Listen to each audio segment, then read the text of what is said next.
All right, this is the VESA mount bracket for the F1. When you receive it, it's going to come in a craft envelope just like this. You can just tear down along that tab, and once you do, you can just kind of dump it out. What's included, real quick, I try to keep all my packaging as eco-friendly as possible, from the all the thermal labels you see, all the paperwork, and the actual cardboard packaging itself. It's all courtesy of a company called Eco Enclose. So they're based out of Colorado, and that's where I get all my stuff. I think they're pretty great. They make some good stuff. So that's just a little card if you're more interested, if you care. Here's a fun little sticker. A thank you card. Obviously, thank you so much. Your support helps the shop grow, and it gives me the opportunity to continue doing what I really enjoy as a hobby and what I love. So again, thank you so much. And then the star of the show is the VESA mount bracket and the hardware. So I try to reach out to everybody and ask whether they prefer the 75mm or the 100mm spacing. I highly suggest, if your fixture can support the 100mm spacing, definitely go with that. That's going to give you the most surface area and make it the most stable. So you have the 4 knobs. Each knob is going to have a flat washer and a locking washer underneath it, as well as you have a removable level. As you're moving the fixture around, you're probably going to notice that depending on the quality of your monitor arm, it's not always going to be level.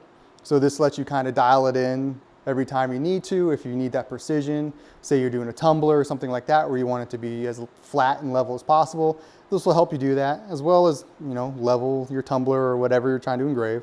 So that just kind of sits snugly right there. And then, as well as, you have these 2 adhesive command strips on the back. That's just going to give you a little bit more support on the back of your machine. The hardware included is you get 4 40mm M3 screws, 2 16mm M3 screws, as well as an Allen wrench that will help you drive those, as well as an alcohol prep pad for cleaning the back of your machine. So when you do use the adhesive, they're going to stick a lot better. You will need to remove the rear sticker, or at least punch holes where the top screws are, and we'll go over that here in a moment. All right, this will be a brief video on how to properly install and use the VESA mount bracket on the rear of your X-Tool F1. So take your F1, unplug it if it's plugged in. If it's on, turn it off, obviously. Spin it around. If you still have this sticker here, you know, this one right here, you can either remove the whole thing, or you can kind of punch a hole where the screws will be. I think it's easier just to kind of take off, and you can, you know, throw it away or keep it. Your sticker, do as you please. So you have these 2 screws up here, and then you have these 4 screws down here. So we'll go ahead and use a Phillips driver and remove all those.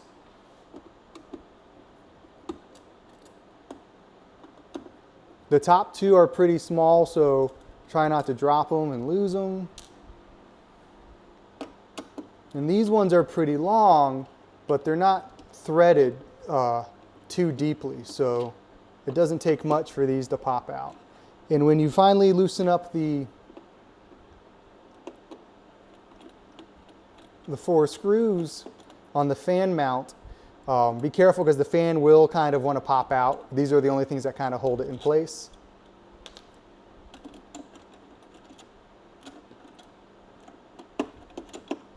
There we go.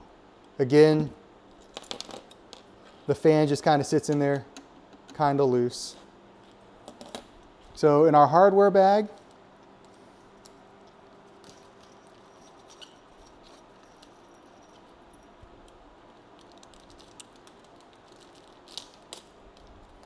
you have the alcohol prep pad. That way we can just clean up any adhesive that's still kind of up here, any grease from your fingers or whatever. So when you apply the 3M, you know, it'll adhere a lot better.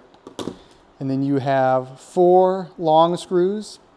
These will replace the 4 screws you took out of the fan shroud.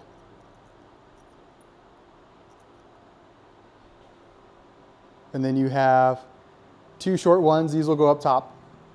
And then you have your Allen key so you can fasten these. So first things first,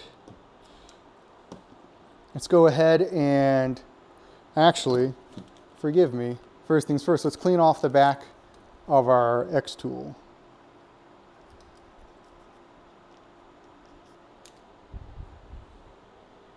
So, come on.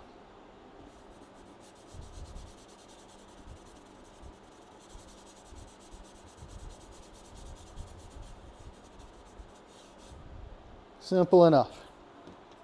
And then let's take our fan shroud, place it into the bottom hole. Let's go ahead and peel the adhesive off the command strips.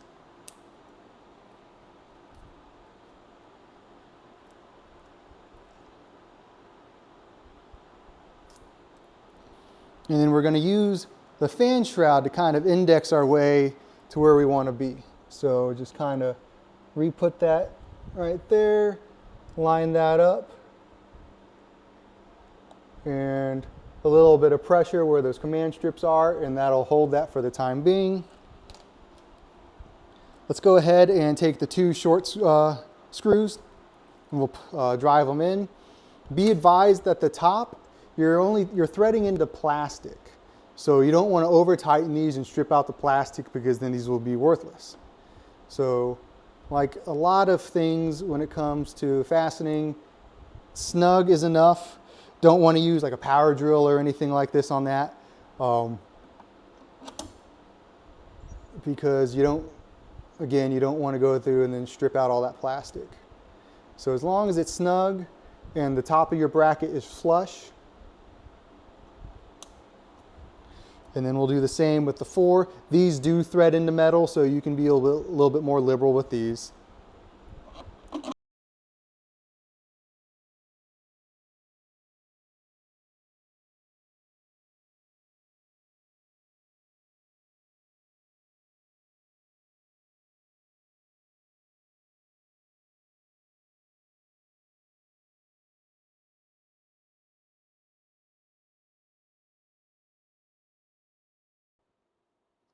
All right, once you have your fasteners installed, you have your 2 up top and the 4 on bottom, go ahead and take the 2 bottom knobs off, as well as the 4 washers that come with it.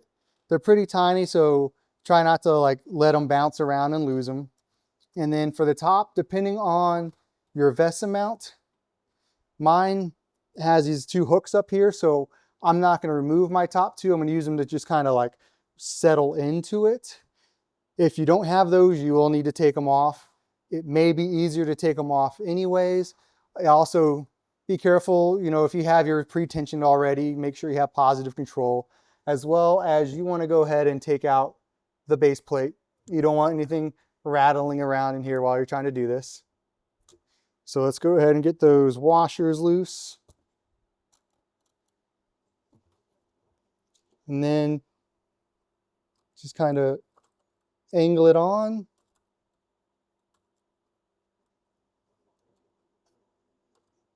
I don't know if you can see that.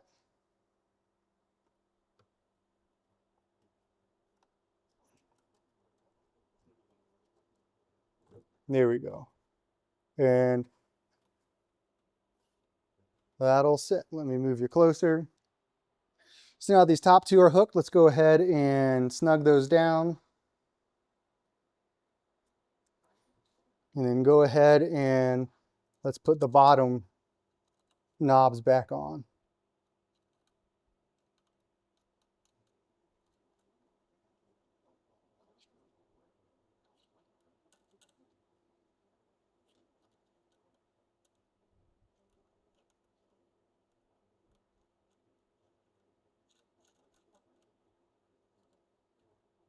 And once those are nice and snug, you're going to have to tension this however you want.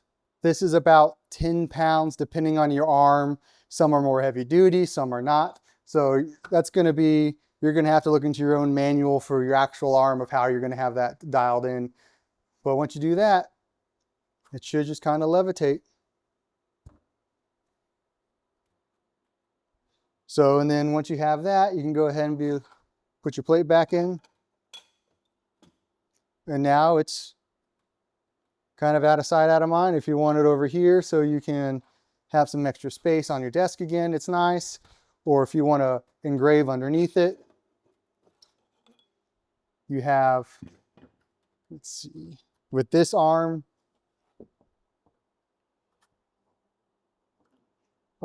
just about 9 inches of clearance. And whatever arm you have, whatever setup, is going to dictate how much clearance you actually get. So use the bag that came with, put all your old hardware in it in case you decide to replace it. And there you go.